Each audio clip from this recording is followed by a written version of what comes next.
प्रीति और ओमकार की बहस। प्रीति की ये बात सुनकर ओमकार कहता है कि तुम मुझसे इस तरह से बात क्यों कर रही हो, जैसे कि तुम मुझे जानती ही नहीं हो। प्रीति कहती है, हाँ, मैं तुम्हें नहीं जानती और मैं तुम्हें जानना भी नहीं चाहती। अब तुम यहाँ से जाओ, मुझे बहुत काम है। ओमकार कहता है, अगर मुझसे कोई गलती हुई है तो कम से कम बताओ तो सही कि मैं उसे सुधार लूंगा।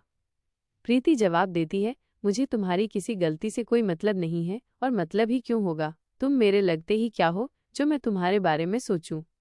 ओमकार कहता है, ये सब तुम क्यों और ये सब क्या कर रही हो, ऐसा हो क्या गया है, ऐसी ऐसी बातें क्यों कर रही हो। मैं तुमसे प्यार करता हूँ, तुम मुझसे प्यार करती हो, इसी प्यार के नाते हमारा रिश्ता है और कुछ समय के बाद इस रिश्ते पर मोहर भी लग जाएगी। प्रीति जवाब देती है, ख्वाबों की दुनिया से बाहर आ जाओ ओमकार, ऐसा कुछ भी नहीं होगा, मैं तुमसे प्यार नहीं करती। ओमकार उसे मनाते हुए कहता है, करती हो, तुम मुझसे बहुत प्यार करती हो। प्रीति कहती है, नहीं करती, नहीं करती, मैं तुमसे प्यार अब नहीं करती। अब ओमकार गिड़गिड़ाते हुए पूछता है कि तुम ऐसी बातें क्यों कर रही हो, तुम कुछ बताओगी कि क्या हुआ है। तभी प्रीति जवाब देती है, कुछ नहीं हुआ, मैंने अपनी जिंदगी में पहले ही बहुत समय बहुत समस्याएं झेली हैं, तुम्हारे जैसे इंसान से शादी करके मैं अपनी जिंदगी को नर्क नहीं बनाना चाहती। ओमकार कहता है, तुम्हारे जैसा मतलब, बताओ मुझे कैसा हूँ मैं।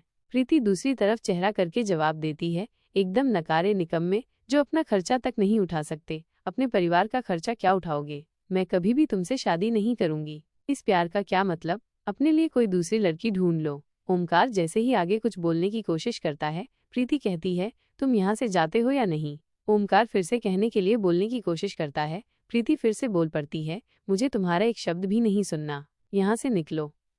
इससे पहले कि ओमकार फिर से आगे कुछ कह पाता, प्रीति अपना फोन उठाती है और झट से बाहर निकल जाती है। ओमकार अपनी जगह पर वहीं खड़ा रहकर देखता रह जाता है।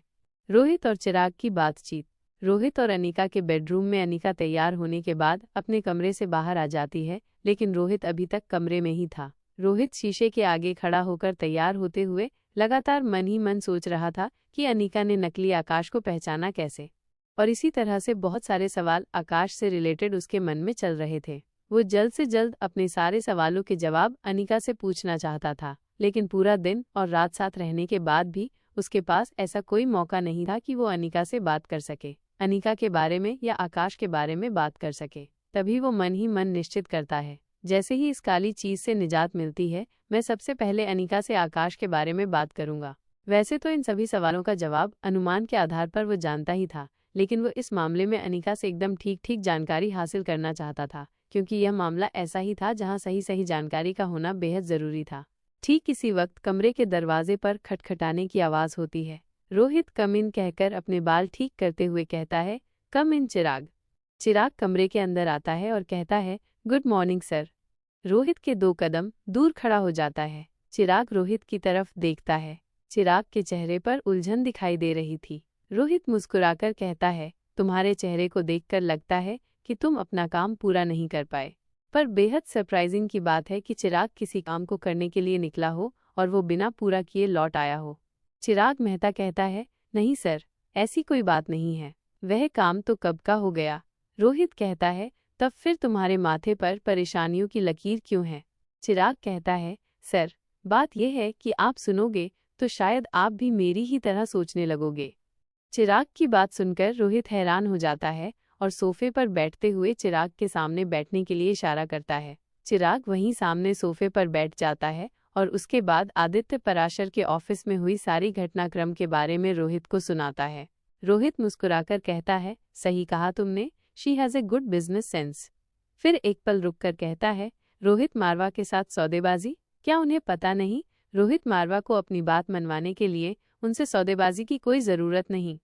फिर एक सेकंड का गैप लेकर आगे कहता है, बिजनेस के मामले में कम से कम रिश्तों को तो छोड़ देना चाहिए। तभी चिराग कहता है, छानबीन करने पर यह कुछ और भी बात निकलकर सामने आई है। तभी रोहित कहता है, चिराग, और कितना सस्पेंस क्रिएट करोगे, जो कहना है साफ साफ कहो। सबसे पहले ये बताओ, उसे मेरे साले के बदले में कौन सा भाई चाहिए। फिर चिराग कहता है, जवाब देने से पहले एक और सवाल पूछता हूँ। जैसे चिराग, ये बताओ कि इस बिजनेस की डील के बारे में तुम्हें क्या और तुम्हारी क्या राय है। चिराग कहता है, सर, मुझे लगता है कि आपको कोई भी डील डिसीजन लेने से पहले एक बार आपके छोटे भाई सनी से बात कर लेनी चाहिए। बात अभी सिर्फ दोस्ती तक ही है, लेकिन मुक्ता जैसी लड़की से उन्हें प्यार होने में ज्यादा वक्त नहीं लगेगा।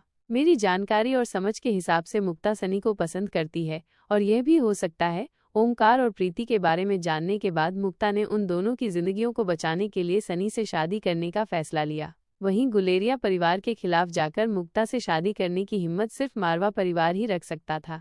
इसीलिए मुक्ता ने ये प्रस्ताव आपके सामने रखने के लिए कहा है।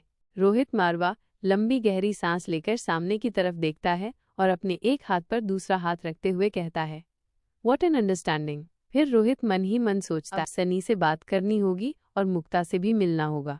फिर रोहित चिराग की तरफ देखकर कहता है, मैं ओमकार और प्रीति की सगाई में ज्यादा देर नहीं चाहता, इसीलिए आदित्य पराशर को मुक्ता के साथ आकर मिलने के लिए कहो। ओमकार का इंतजार।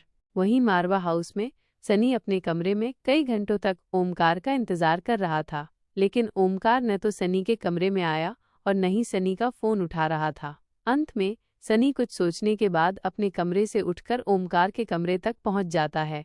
ओमकार अपने सोफे की बैक साइड पर कमर लगाकर बैठा हुआ था और उसी पर अपना सिर रखकर चेहरे को ऊपर की तरफ उठा रखा था। अपने दोनों पैर सामने रखी हुई टेबल पर रखकर एक दूसरे पर चढ़ाए हुए था।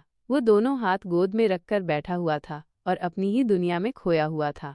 उसका चेहरा देखकर आसानी से बताया जा सकता था कि वो गहरी सोच में होने के बावजूद काफी परेशान भी था। उसकी दोनों भौहों के बीच में सिकुड़न थी और पीछे की ओर से दोनों भौहें माथे की ओर चढ़ी हुई दिखाई दे रही थीं।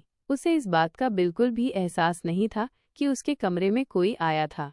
सनी ओमकार के पास आ गया था, लेकिन उसे इस तरह से परेशान देखकर सनी का गुस्सा बिल्कुल शांत हो गया था। फिर सनी उसके पास बैठकर उसके कंधे पर हाथ रख लेता है। ओमकार की सोच टूट जाती है और वो सनी की तरफ देखता है। इस वक्त उसका चेहरा एकदम भावहीन था। सनी पूछता है, क्या इस पूरे जाने की वजह भी प्रीति ही है? ओमकार बिना कुछ कहे सिर्फ अपनी गर्दन हाँ में हिला देता है। अब सनी पूछता है, क्या तुमने उससे बात नहीं की? अब ओमकार अपनी चुप्पी तोड़ते हुए कहता है, वो मेरी कोई बात सुनने के लिए तैयार ही नहीं है, तो मैं बात किससे करता? सनी कहता है, लेकिन उसने अपनी नाराजगी तो बताई ही होगी। अब इस पर ओमकार बेहद उदास होकर जवाब देता है, उसने कोई बात नहीं कही और वो जो बात उसने कही वो यकीन करने के लायक नहीं है। सनी अपनी गर्दन को हल्का सा झुकाकर ओमकार को घूरने लगता है। 2 पल के बाद आगे कहता है, मुझे ऐसा लग रहा है जैसे कि मेरे आसपास कई सारी पजल्स हैं और आंखों के सामने होते हुए भी मुझे दिखाई नहीं दे रही हैं। ओमकार कहता है, मैं पहले ही बहुत परेशान हूँ, अब तुम गोल गोल बातें मत घुमाओ। सनी अपनी जगह से खड़े होते हुए कमरे में रखा हुआ बीन बैग उठाकर ओमकार के सामने रख देता है और उस पर बैठकर अपने दोनों हाथ आगे करके उसे कहता है, देखो, सबसे पहले तुम मुझे बताओ कि तुम्हारी प्रीति के साथ क्या बात हुई। इस पर ओमकार कहता है, मेरा इस वक्त कोई बात करने का मन नहीं है, तुम मुझे अकेला छोड़ दो, मैं इस बारे में कोई बात नहीं कर पाऊंगा। सनी कहता है, अगर तुम नहीं चाहते तो मैं यहाँ से चला जाऊंगा। लेकिन सब कुछ सुनने के बाद अब ओमकार अपनी शक्ल को लटकाता हुआ सनी को देखने लगता है। अब सनी अपनी जगह से टस से मस नहीं होता, तो ओमकार उसके और प्रीति के बीच में हुई सारी बातें विस्तार से सनी को सुनाता है। सनी फिर से कहता है, ये क्या बात हुई? तुम अपना खर्चा नहीं उठा सकते तो वो तुमसे शादी नहीं करेगी? शादी छोड़ो, प्यार भी नहीं करेगी? एक पल रुककर सनी ओमकार की तरफ सवाल भरी आंखों से देखते हुए कहता है, क्या तुम्हें लगता है कि वो सच बोल रही है? ओमकार कहता है, मुझे लगता नहीं है, बल्कि मुझे पता है ये सिर्फ एक बहाना है और वो मुझसे दूर होने के लिए ये सब बातें कर रही है। उसे इस बात से कोई समस्या होती तो पिछले कई सालों से मैं कभी न कभी इसका जिक्र जरूर होता। फिर वो मन ही मन सोचता है, प्रीति ने आज तक मेरी कमाई के लिए मेरे कोई भी काम न करने के ऊपर मुझे कभी भी कुछ भी नहीं बोला। इवन 2 दिन पहले तो वो मेरे कितने नज़दीक थी। वो आंखें बंद करता है और अभी अभी वो एहसास मेरे मन को बेहद सुकून देता है। ऐसा कहते हुए उसकी आंखों से आंसू गिरने लग जाते हैं। ओमकार आंखें बंद करते करते ही कहता है, मेरे बदन का रुआ रुआ खड़ा हो जाता है जब मैं उसके स्पर्श और ख्याल के बारे में सोचता हूँ। मैं उसके बिना रह नहीं सकता तो वो मेरे बिना कैसे रह सकती है? सनी कहता है, तुम बिल्कुल सही कह रहे हो, वो लड़की ऐसी नहीं है। फिर एक पल रुककर कहता है, प्रीति की दी हुई वजह के आधार पर गुलेरिया परिवार के किसी भी लड़के से शादी करने के लिए कोई भी लड़की मना नहीं कर सकती। वह कुछ काम न करें तभी भी उनके पास इतनी संपत्ति है कि 7 पुश्तें आराम से बैठकर खा सकती हैं। ओमकार कहता है, इसीलिए तो परेशान हूँ, समझ नहीं आ रहा कि चक्कर क्या है। ओमकार प्रीति को अच्छी तरह से जानता था। वो एक अच्छे स्वभाव की लड़की थी। प्रीति की नाराजगी क्या है, क्या वजह हो सकती है? अनुमान के आधार पर वो कई सारे कारण अपने ही दिमाग में खोज रहा था। इससे पहले कि ओमकार कुछ पूछता, सनी कहता है, मैंने सोचा था कि अब तुम दोनों को एक साथ में अच्छा टाइम मिल जाएगा। फिर एक एक्साइटेड होते हुए कहता है, शादी से पहले की लव स्टोरी की बात ही कुछ और होती है, लेकिन यहाँ तुम दोनों के बीच अलग ही कश्मकश शुरू हो गया है। अब तुम क्या करोगे? ओमकार कहता है, करना क्या है, वजह पता करूंगा और उसे मनाऊंगा। फिर लंबी गहरी सांस लेकर आत्मविश्वास भरी आवाज में कहता है, हमारा इतना पुराना रिलेशनशिप है, यूं ही मैं इसे टूटने नहीं दूंगा। अगर उसे मुझसे शादी नहीं करनी, अगर उसे मुझसे अच्छा कोई पार्टनर मिलता है तो वो खुशी से जाए, लेकिन कुछ लोगों की बुरी हरकतों की वजह से उसका दिल नहीं टूटने दूंगा। फिर कुछ देर तक दोनों खामोश रहते हैं। दोनों ही अपने अपने चेहरे पर हाथ रखकर मन ही मन कुछ सोचने लगते हैं। सनी अपने मन में सोच रहा था कि वो मुक्ता से हुई बातचीत के बारे में ओमकार को कैसे बताए। वहीं ओमकार भी कहीं न कहीं एक गहरी सोच में उलझा हुआ था। जैसे ही ओमकार कुछ पूछने की कोशिश करता है, इस बार फिर से सनी बोल उठता है। सनी कहता है, अच्छा ही होगा कि तुम उसे जल्द से जल्द मना लो, क्योंकि मुक्ता हम तीनों से मिलने के लिए मारवा हाउस आने वाली है। सनी की बात सुनकर ओमकार आश्चर्य से कहता है, क्या?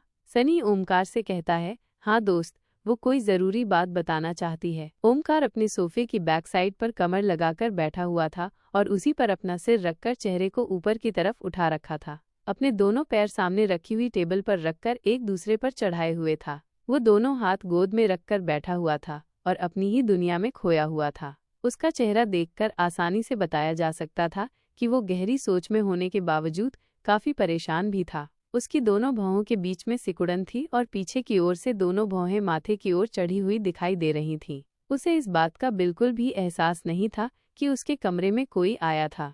सनी ओमकार के पास आ गया था, लेकिन उसे इस तरह से परेशान देखकर सनी का गुस्सा बिल्कुल शांत हो गया था। फिर सनी उसके पास बैठकर उसके कंधे पर हाथ रख लेता है। ओमकार की सोच टूट जाती है और वो सनी की तरफ देखता है।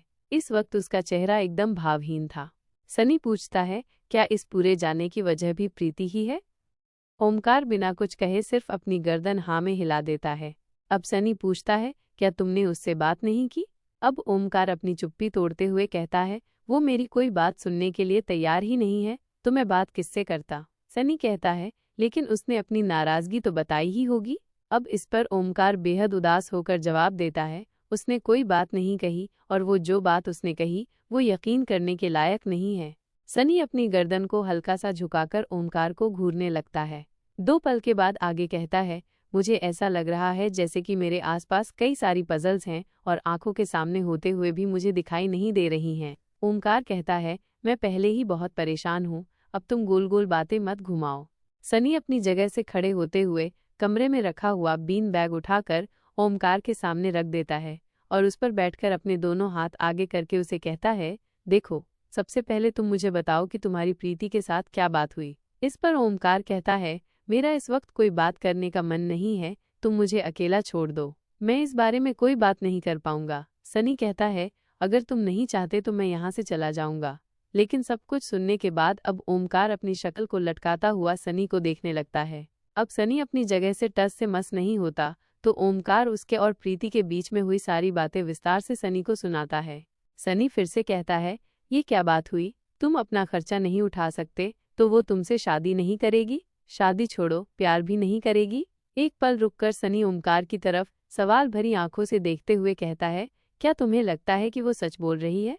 ओमकार कहता है, मुझे लगता नहीं है, बल्कि मुझे पता है ये सिर्फ एक बहाना है और वो मुझसे दूर होने के लिए ये सब बातें कर रही है। उसे इस बात से कोई समस्या होती तो पिछले कई सालों से मैं कभी ना कभी इसका जिक्र जरूर होता। फिर वो मन ही मन सोचता है, प्रीति ने आज तक मेरी कमाई के लिए मेरे कोई भी काम ना करने के ऊपर मुझे कभी भी कुछ भी नहीं बोला। इवन 2 दिन पहले तो वो मेरे कितने नज़दीक थी। वो आंखें बंद करता है और अभी अभी वो एहसास मेरे मन को बेहद सुकून देता है। ऐसा कहते हुए उसकी आंखों से आंसू गिरने लग जाते हैं। ओमकार आंखें बंद करते करते ही कहता है, मेरे बदन का रुआ रुआ खड़ा हो जाता है जब मैं उसके स्पर्श और ख्याल के बारे में सोचता हूँ। मैं उसके बिना रह नहीं सकता तो वो मेरे बिना कैसे रह सकती है? सनी कहता है, तुम बिल्कुल सही कह रहे हो, वो लड़की ऐसी नहीं है। फिर एक पल रुककर कहता है, प्रीति की दी हुई वजह के आधार पर गुलेरिया परिवार के किसी भी लड़के से शादी करने के लिए कोई भी लड़की मना नहीं कर सकती। वह कुछ काम न करें तभी भी उनके पास इतनी संपत्ति है कि 7 पुश्तें आराम से बैठकर खा सकती हैं। ओमकार कहता है, इसीलिए तो परेशान हूँ, समझ नहीं आ रहा कि चक्कर क्या है। ओमकार प्रीति को अच्छी तरह से जानता था, वो एक अच्छे स्वभाव की लड़की थी। प्रीति की नाराजगी क्या है, क्या वजह हो सकती है? अनुमान के आधार पर वो कई सारे कारण अपने ही दिमाग में खोज रहा था। इससे पहले कि ओमकार कुछ पूछता, सनी कहता है, मैंने सोचा था कि अब तुम दोनों को एक साथ में अच्छा टाइम मिल जाएगा। फिर एक एक्साइटेड होते हुए कहता है, शादी से पहले की लव स्टोरी की बात ही कुछ और होती है, लेकिन यहाँ तुम दोनों के बीच अलग ही कश्मकश शुरू हो गया है। अब तुम क्या करोगे? ओमकार कहता है, करना क्या है, वजह पता करूंगा और उसे मनाऊंगा।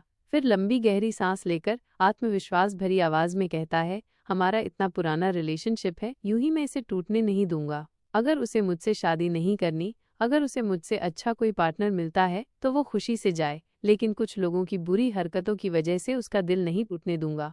फिर कुछ देर तक दोनों खामोश रहते हैं। दोनों ही अपने अपने चेहरे पर हाथ रखकर मन ही मन कुछ सोचने लगते हैं। सनी अपने मन में सोच रहा था कि वो मुक्ता से हुई बातचीत के बारे में ओमकार को कैसे बताए। वहीं ओमकार भी कहीं न कहीं एक गहरी सोच में उलझा हुआ था। जैसे ही ओमकार कुछ पूछने की कोशिश करता है, इस बार फिर से सनी बोल उठता है। सनी कहता है, अच्छा ही होगा कि तुम उसे जल्द से जल्द मना लो, क्योंकि मुक्ता हम तीनों से मिलने के लिए मारवा हाउस आने वाली है। सनी की बात सुनकर ओमकार आश्चर्य से कहता है, क्या? सनी ओमकार से कहता है, हाँ दोस्त, वो कोई ज़रूरी बात बताना चाहती है। इसके सॉफ्टवेयर को कॉपी करना इतना मुश्किल नहीं था जितना मुश्किल इसके अंदर किसी भी कोड या कमांड को डालना है। इसकी एंटीवायरस प्रोटेक्टिव वॉल ऐसी है कि इस तरह की कोई भी तकनीक मैंने आज तक कभी नहीं देखी। हम पहली लेयर को तोड़कर अंदर जाएंगे तो इसकी लेयर पे काम करेंगे तो पहली लेयर खुद को रिपेयर कर लेगी, दूसरी लेयर पे काम करेंगे तो तीसरी उसको रिपेयर कर लेगी और दूसरी लेयर खुद को रिपेयर कर लेगी। जब तक हम इसके अंदर नहीं पहुंच पाएंगे तब तक इसे कॉपी नहीं किया जा सकता, क्योंकि इसकी 7 लेयर हैं और इसके सबके अंदर की 3 लेयर हैं जो वायरस को निगल जाएंगी। फिर हम कह सकते हैं कि वो कैप्चर कर लेगी। अपनी बात को समझाने के लिए निखिल स्क्रीन पर अलग अलग तरह के ग्राफ्स और एनिमेशन दिखाते हुए आगे बढ़ता है और बारी बारी से सभी के बारे में डिटेल से बताता चला जाता है। ये सब बताने के बाद निखिल एकदम खामोश हो जाता है। कुछ देर की खामोशी के बाद भूमिका कहती है, तो तुम्हारे कहने का मतलब है कि ये 7 लेयर वाला एक चक्रव्यूह है जिसको तोड़ने के लिए अभिमन्यु की जरूरत है और अभिमन्यु हमारे पास नहीं है। निखिल कुछ कहता है और अपने होठों की मूवमेंट करते हुए सिर्फ हल्के से अपनी गर्दन हिला देता है। अब अनिका निखिल से कहती है, अगर तुमने प्रॉब्लम ढूंढी है तो उसका कोई सॉल्यूशन भी ढूंढा होगा, कहो क्या सोचा होगा? निखिल कहता है, मैं इस काम को कर सकता हूँ, लेकिन मुझे इसमें काफ़ी वक्त लग सकता है। हो सकता है कि मैं एक दिन में कामयाब हो जाऊं और ये भी हो सकता है कि मुझे इसे करने में 1 हफ्ता या 1 महीना भी लग जाए। ये एक ऐसी चीज़ है जिसके बारे में मैंने कभी सुना भी नहीं और कभी सोचा भी नहीं। ये सिर्फ सॉफ्टवेयर या हार्डवेयर नहीं है, ये विश्व के सबसे काबिल वैज्ञानिकों का दिमाग है और आप अच्छी तरह जानते हैं कि कंप्यूटर इंजीनियर्स तक तो ठीक है, लेकिन मैं साइंस के मामले में इतना अच्छी तरह नहीं जानता। ऊपर से ये खुद को भी रिपेयर कर सकता है। इससे पहले हमें इसकी 7 लेयरों को तोड़कर इसके सॉफ्टवेयर को करप्ट करना होगा। ये सब सुनने के बाद अनिका अपने माथे पर हाथ रख लेती है। तभी भूमिका अनिका से पूछती है, क्या तुम्हारा इस साइबर सिक्योरिटी सेफ्टी ग्रुप के साथ मिलकर भी ये नहीं कर सकते? अब अनिका भूमिका को समझाते हुए कहती है, भूमिका, सभी तरह के इंजीनियर्स अपने आप में साइंस होती है। इसका मतलब है कि ये एक सॉफ्टवेयर इंजीनियरिंग को तो हमारे ग्रुप के साथ टैलेंट कर सकता है, लेकिन इसका हार्डवेयर नैनो टेक्नोलॉजी के महारथी साइंटिस्टों द्वारा तैयार किया गया है, जिससे हमारा पूरा ग्रुप मिलकर भी नुकसान नहीं पहुंचा सकता। अगर इसके हार्डवेयर को तोड़ा जा सकता या इसके अंदर एंट्री की जा सकती, तब जाकर इसके सॉफ्टवेयर को नुकसान पहुंचाया जा सकता था। आसान भाषा में तुम इसे मानव शरीर की तरह समझो, जिसके अंदर का पूरा सिस्टम स्किन की लेयर से बना हुआ है और ये स्किन छोटी मोटी चोटों का असर हमारे शरीर या किसी भी प्राणी पर नहीं होने देती। तभी निखिल कहता है, और यही हमारी सबसे बड़ी समस्या है कि इसकी स्किन हमारी स्किन की तरह कोमल नहीं है, ये अभेद्य है। अब भूमिका के चेहरे पर भी परेशानी दिखाई देने लगती है और अनिका से झट से कहती है, तुम सबसे पहले बच्चों को उस रोबोट से बचाकर रखो, उन्हें मारवा हाउस के बाहर कहीं सेफ जगह पर पहुंचा दो। बच्चे सेफ हो जाएं, बाकी हम सब मिलकर देख लेंगे। भूमिका की बात सुनकर रोहित मारवा भी अनिका के चेहरे की ओर देखने लगता है। इस पर अनिका के चेहरे के हाव भाव कुछ बदलने लगते हैं और कुछ पलों के बाद वो कहती है, ठीक है, मैं देखती हूँ इस बारे में क्या करना है। गुलेरिया हाउस में तनाव। दरअसल गुलेरिया हाउस में करण बेहद गुस्से में अपने कमरे में एक पैर पर दूसरा पैर चढ़ाकर रिलैक्स चेयर पर बैठा हुआ था। मयूर भी करण के कमरे में ही मौजूद था। वो एक ओर अपने दोनों हाथ मोड़कर खड़ा हुआ था। कुछ ही देर में कमरे का दरवाजा खुलता है। श्रवण गुलेरिया और उसकी पत्नी शकुंतला देवी मुस्कुराते हुए कमरे के अंदर आ जाते हैं और यूं ही झूठी मुस्कान के साथ हाथ जोड़कर करण से नमस्ते कह देते हैं। करण उन दोनों को नमस्ते का कोई जवाब नहीं देता। दोनों पति पत्नी एक दूसरे के चेहरे की ओर देखने लगते हैं और आंखों ही आंखों से इशारे से बात करते हैं। शकुंतला देवी आंखों से श्रवण से पूछती है, करण इतना गुस्से में क्यों है और हमें यहाँ क्यों बुलाया होगा? श्रवण भी आंखों के इशारे से ही जवाब देता है, अभी खुद ब खुद पता चल जाएगा। फिर पलक झपकते हुए उसे सोफे पर बैठने के लिए कहता है। इसके बाद दोनों पति पत्नी करण के कमरे में रखे हुए सोफे की तरफ बढ़ जाते हैं और जैसे ही बैठने लगते हैं तभी करण बोलता है, क्या मैंने तुम्हें बैठने के लिए कहा? अब दोनों पति पत्नी अपनी जगह पर खड़े रह जाते हैं। दोनों को सांप सूंघ जाता है। पूरे खानदान में किसी की हिम्मत नहीं थी कि करण के खिलाफ जा सके। श्रवण हंसते हुए कहता है, तुम इतने नाराज क्यों हो? क्या हमसे कोई भूल हुई है? इसके बाद उनके सवाल पर करण उन्हें घूरने लगता है। करण की आंखों से दोनों पति पत्नी सहम जाते हैं। उन दोनों की निगाहें नीचे की ओर झुक जाती हैं। फिर करण थोड़ी देर बाद कहता है, तुम दोनों खुद बहुत समझदार हो, अपनी गलती खुद समझ सकते हो। वो मुझे बताने की जरूरत नहीं है। मैंने तुम्हें ये गलती का परिणाम सुनाने के लिए बुलाया है। ये दोनों पति पत्नी को एक पल के लिए ऐसा लगता है जैसे उनके हाथ पैर सुन्न हो गए हों। उन्हें खड़ा होने में दिक्कत हो रही थी, सिर में चक्कर जैसा महसूस होने लगा था। दोनों गिरने ही वाले थे। तभी दोनों एक दूसरे का हाथ पकड़ लेते हैं और अपने आप को स्थिर रखने की कोशिश करते हैं। इसके बाद करण मयूर की तरफ आंखों से इशारा करता है। जवाब में अपनी गर्दन हिला देता है और एक फाइल लेकर उन दोनों की तरफ जाता है। इसके बाद वो फाइल श्रवण के हाथों में पकड़ाते हुए वापस अपनी जगह पर खड़ा हो जाता है। श्रवण शकुंतला की तरफ देखता है। शकुंतला आंखों से इशारा करती है, इसे खोलो और देखो कि इसमें क्या है। श्रवण पलक झपकते हुए हामी भरता है और वो झट से फाइल को खोलकर एक एक पेज को ध्यान से देखते हुए पलटने लगता है। शकुंतला भी श्रवण की ओर करीब आते हुए अपनी आंखों को फाइल में गड़ा देती है। पूरी फाइल को पढ़ लेने के बाद दोनों पति पत्नी फिर से एक दूसरे की ओर हैरानी से देखने लगते हैं। दोनों के पैरों तले से जमीन खिसक जाती है। अब शकुंतला करण से कहती है, आप हमारे साथ ऐसा कैसे कर सकते हैं? यह अधिकार माता पिता का होता है कि वो अपनी संतान को अपनी संपत्ति में से कितनी संपत्ति देंगे और कब देंगे। करण उसे घूर घूर कर देखता है। तभी श्रवण शकुंतला का हाथ पकड़ लेता है और धीरे धीरे से घबराते हुए कहता है, क्या कह रही हो भाग्यवान? जो हाथ में बचा है वो भी चला जाएगा। इससे उलझने की गलती मत करना। फिर जैसे ही शकुंतला श्रवण की ओर देखती है, श्रवण उसे चुप रहने का इशारा करता है। अब मयूर शकुंतला की बात का जवाब देते हुए कहता है, आपको जो हर महीने गुलेरिया परिवार से मिलता था उसका आपने दुरुपयोग किया है, जिसकी मदद से आप गुलेरिया खानदान के नाम को रोशन करने के बजाय उसकी दौलत को बर्बाद कर रहे हैं। उसी दौलत की मदद से आप हमें दादागिरी दिखा रहे हैं। अगर अब आपके पास एक्स्ट्रा मनी नहीं होगा तब आप लोग इस तरह की कोई करतूत दोहराओगे नहीं। इसीलिए अब से आपको कुल शेयर का 80% ओमकार के खाते में ट्रांसफर करना होगा और आपके हिस्से का 20% आप लोगों को पहले ही टाइम पर मिल जाएगा। इससे पहले कि शकुंतला कुछ कह पाती, मयूर अपना हाथ आगे करते हुए कहता है, रोने की कोई जरूरत नहीं है। और रुको, अभी और कुछ भी कहना है। सुन लीजिए, अभी मेरी बात पूरी नहीं हुई है। आपकी हर एक गलती पर इस प्रोजेक्ट में से आपका अमाउंट और भी कम होने वाला है। आपका हर प्रतिशत, आपकी हर एक गलती पलटकर ओमकार के खाते में ट्रांसफर कर दिया जाएगा। इसके बाद श्रवण गुलेरिया और शकुंतला गुलेरिया बड़े ही प्यार से करण से कहते हैं, अपने ही भाई के साथ ऐसा कौन करता है? तुम्हें हमारी वजह से कभी कोई परेशानी न हो, इसीलिए हम लोग गुलेरिया हाउस छोड़कर तुमसे दूर एक बंगले में रहते हैं। इसके बाद भी अगर तुम्हें हमारी वजह से परेशानी हुई है तो हम दोनों हाथ जोड़कर माफी मांग लेते हैं।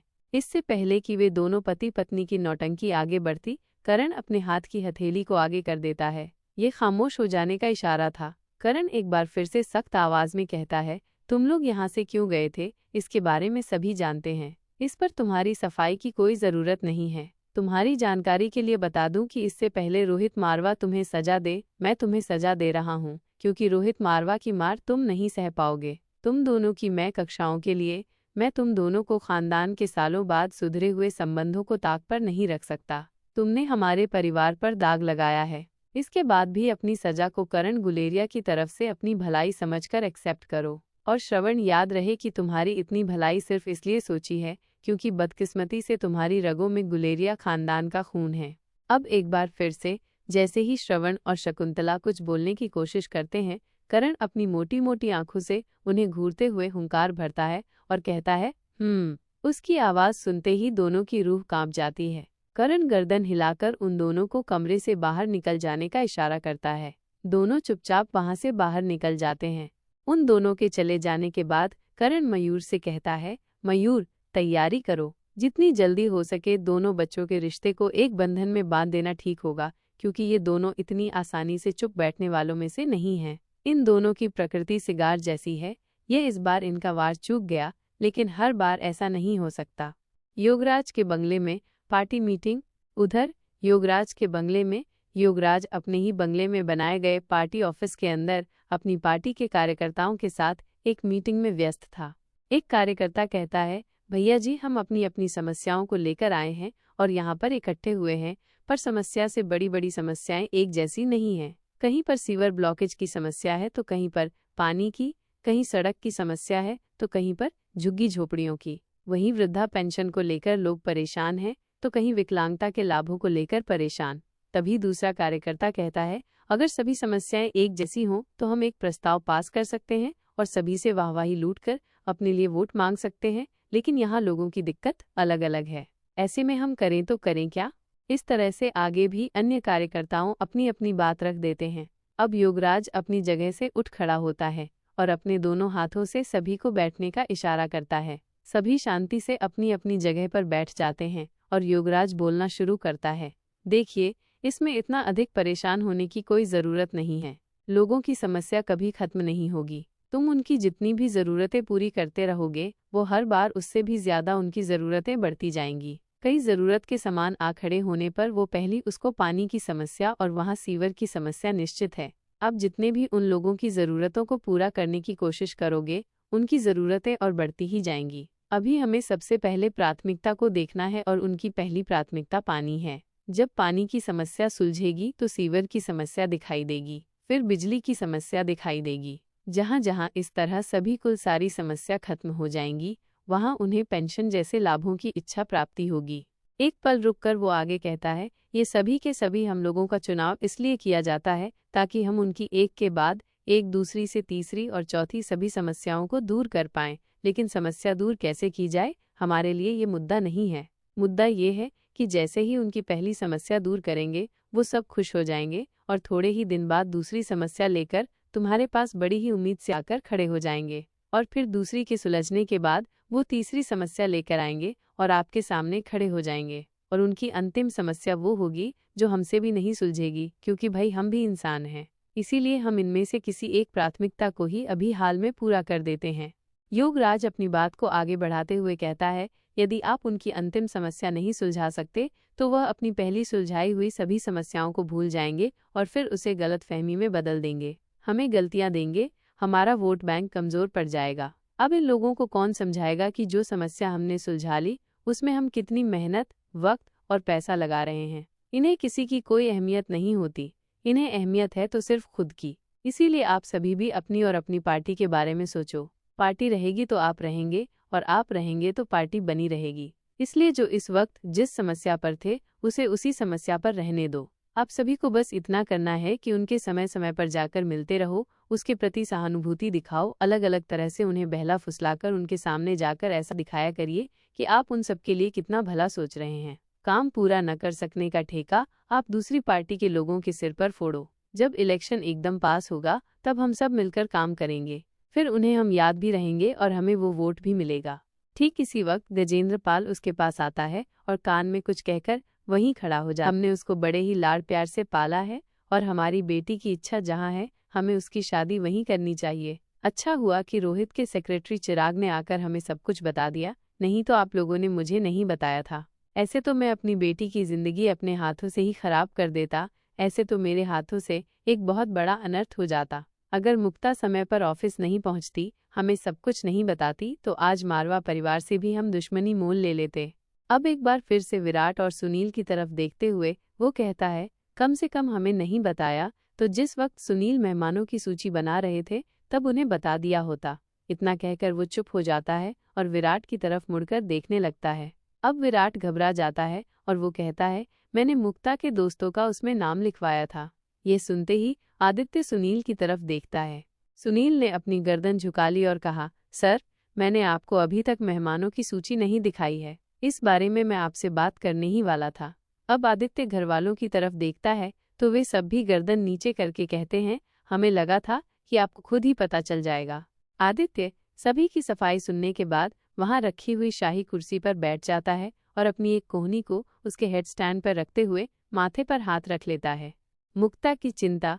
यहाँ घर में सभा चल रही थी और वहीं मुक्ता हवेली की छत पर इधर उधर टहल रही थी। खुले आसमान में ठंडी हवा लेना उसको बहुत ही ज्यादा पसंद था। वो पक्षियों की चहचहाहट सुन रही थी। शाम के वक्त अक्सर मुक्ता अपना समय अपनी छत पर ही बिताती थी। उसके दिमाग में लगातार यही सब चल रहा था कि वो किस तरह से अपने नए दोस्त से मिलने मारवा हाउस जाए। ठीक उसी वक्त घर की एक नौकरानी नीलम दौड़ते हुए छत पर आ जाती है। उसके पैरों की आवाज सुनते ही मुक्ता उसकी ओर देखने लगती है। उसे देखकर लग रहा था कि वो कुछ बताना चाहती थी क्योंकि वो बहुत ही ज्यादा हड़बड़ाती हुई आई थी, लेकिन दौड़ने की वजह से उसकी सांसें बहुत तेज चल रही थीं।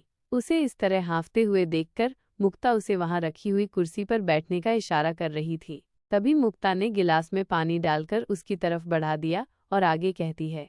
इससे पहले नीलम अपनी जगह से खड़ी रहकर अपना हाथ ना में हिलाते हुए पानी से मना कर देती है और दूसरा हाथ अपने पेट पर रखकर जोर जोर से सांस लेती है। वो मुक्ता को कुछ बताने की कोशिश करती है और कहती है, नहीं दीदी जी, पानी नहीं चाहिए। हमें आपको ये बताने आए हैं कि नीचे सभी घरवालों की मीटिंग चल रही है। मालिक बहुत ही गुस्से में हैं। उन्होंने सभी घरवालों को एक लाइन में खड़ा किया है। वे सभी घरवालों के ऊपर डांट फटकार लगा रहे हैं। अब आप ही उन सभी को बचा सकती हैं। तभी मुक्ता पूछती है, पर क्यों?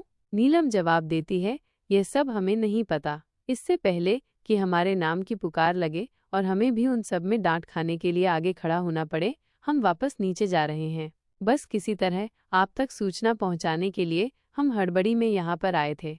ऐसा कहकर नीलम वहां से वापस नीचे की ओर भाग जाती है। नीलम बहुत छोटी सी थी जब मुक्ता किसी गिरोह से उसे बचाकर ले आई थी। जब नीलम को अनाथालय भेजने की कोशिश की गई तो मुक्ता ने उसे अनाथालय नहीं जाने दिया और उसने उसे अपने पास ही रख लिया था। उसके बाद से ही नीलम बचपन से ही पराशर हवेली में काम करती थी और साथ ही वो पढ़ाई भी हवेली में ही कर रही थी। वो ज्यादा से ज्यादा समय मुक्ता के आसपास रहती थी, जिसके चलते उसके व्यवहार और स्वभाव पर मुक्ता का पूरा प्रभाव था। नीलम की बात सुनते ही मुक्ता झट से सीढ़ियां उतरते हुए नीचे पहुंच जाती है। वो आदित्य के कमरे के पास पहुंचती है तो उसके कान में आदित्य की तेज आवाजें पड़ती हैं। आदित्य कहता है, समस्या अभी हमारे सिर से टली नहीं है। मिस्टर रोहित ने हमें मुक्ता के साथ आकर मिलने के लिए कहा है। अब न जाने उसके दिमाग में क्या चल रहा होगा। यही बात सामान्य परिस्थितियों में पता चल जाती तो हम उपहार आदि के साथ अपनी बेटी का रिश्ता लेकर सनी मारवा के माता पिता से जाकर मिलते, तब बात कुछ और अलग होती। अब जिन परिस्थितियों में हमें इस बात की शुरुआत हुई है, न जाने इस पर रोहित मारवा का क्या प्रतिबंध होगा। ये बात सुनकर पराशर परिवार के सभी सदस्य हैरान हो जाते हैं। अब वे भी ये सोचने लगते हैं कि अब हमें क्या करना चाहिए।